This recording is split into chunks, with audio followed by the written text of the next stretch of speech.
What are some psychological life hacks you can do to give you an advantage in situations? If you ask someone a question and they only partially answer, just wait. If you stay silent and keep eye contact, they will usually continue talking. My boss does this. Making excuses for being late was brutal. Me, I'm sorry I'm late. Car trouble, silence. And terrible traffic, silence. I overslept, silence. I'll work late tonight. Boss, I own you. Thanks so much for the gold, stranger. If you learn to make your statements and confidently stand behind the silence after them, you'll make the interrogator the one who is on his heels. I learned this on here a few years ago. For anyone in customer service or works for many different situations, but customer service is a big one. Put a mirror behind you at the counter. This way angry customers who approach you will have to see themselves in the mirror behind you, and the chances of them behaving irrationally lower significantly. No one wants to see themselves act like a dickhead.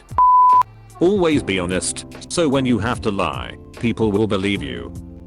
If you really want something from someone, frame it as an offer rather than a request. When Teddy Roosevelt was running for president, his campaign printed out 3 million leaflets with a picture of Teddy and a copy of a campaign speech. The campaign then realized that they didn't have the rights to the photo. Instead of explaining the situation to the photographer, which would have given him leverage to ask for a lot of money, the campaign made an offer that they would use the picture, giving the photographer lots of publicity if the studio paid them $250. The studio paid the money. False attribution of arousal. When you take somebody out on a first date, take them somewhere exciting that will get their heart beating. For instance, roller coaster or horror film. This gets their adrenaline up. It makes them think they enjoy spending time with you rather than the activity. If you're in a group meeting and you suspect that someone in there might come after you about something, sit right next to them. They were hoping that the group would provide some sort of herd defense, but if you're right next to them, it can't be anything other than personal. This tends to make them back off, or at least substantially temper what they say. Source: had a job with a huge target painted on my back for years. Chew gum when you're approaching a situation that would make you nervous, like public speaking or bungee jumping. I can't remember where I heard it, but apparently if we are eating something in, our brain trips, and it reasons. I would not be eating if I were in danger, so I'm not in danger. Has helped calm me a few times. In sales, though I guess it could be applied in other ways, once you make the sales pitch, don't say anything else.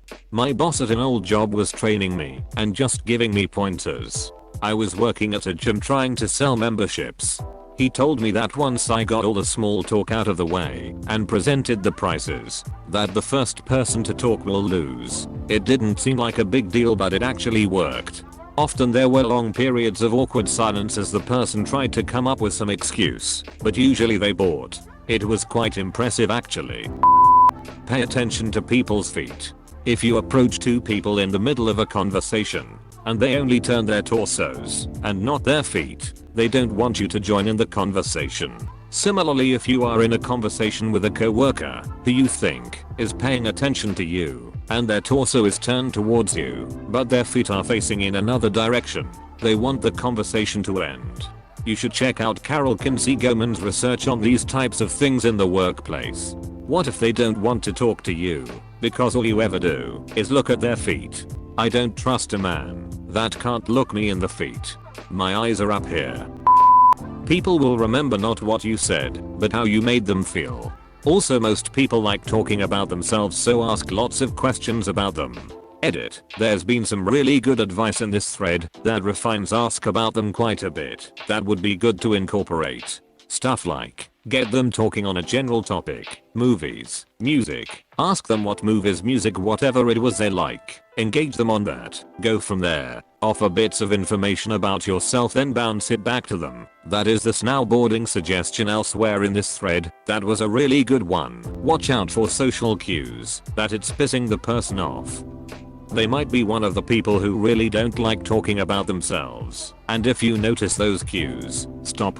Your goal is to make them feel good via engaging them on their most cherished subjects, that is themselves and the things they like the most. Also, this technique is really good for various situations that might otherwise be awkward. For example, when you are trying to draw out a reserved person, how do you do that? Show an interest in them, a genuine one ideally, and go from there. Someone you want to know better in that special boy-girl way. Asking about them is often a really good approach. Trying to get someone to like you in a situation with a power differential, that is in a workplace setting, or a job interview. Get them talking, ideally about something work related that makes them feel competent. They will remember how good they felt in your presence and that will color their perception of you. You're not aiming to be the audience to a monologue, you're trying to find ways in which you can connect with that other person. The ultimate goal is to connect. Promise yourself you'll never talk shit about other people. Even when the people around you are talking shit. Even when you agree with the shit they're saying. You don't have to make a big deal of it. Just don't partake in it. Once people get the idea you're not into saying mean shit about other people behind their backs, the amount of shit they talk around you will decrease. It isn't fun to talk shit unless everybody's talking shit. Your decision to stop talking shit and their eventual reaction to you not reciprocating the shit talking will positively affect both of you, as well as your relationship. I don't know, for me, since I made this change in how I interact with people, the amount and quality of my friendships has grown. People will trust you more if they haven't listened to you gossip about other people. You will be seen as more and more positive person than other friends who do talk shit. The gap gossiping used to fill will be replaced with way more interesting and or intimate conversation too. I don't know, just stop talking shit and be kind. Edit, to whoever gave me the gold. Thank you so much. I love you. The physical effects of stress, increased breathing rate, heart rate etc. mirror identically the physical effects of courage. So when you're feeling stress from any situation, immediately reframe it. Your body is getting ready to do courage. It's not feeling stress. A great example of cognitive reframing. Researchers found that you do better when you appraise a stressful situation as a challenge, not a threat. The best one I ever heard was, apparently, if you have a warm hand, when you shake somebody's hand, you immediately become a more desirable person to get along with. Lesson: warm your hand in your pants before shaking hands with someone.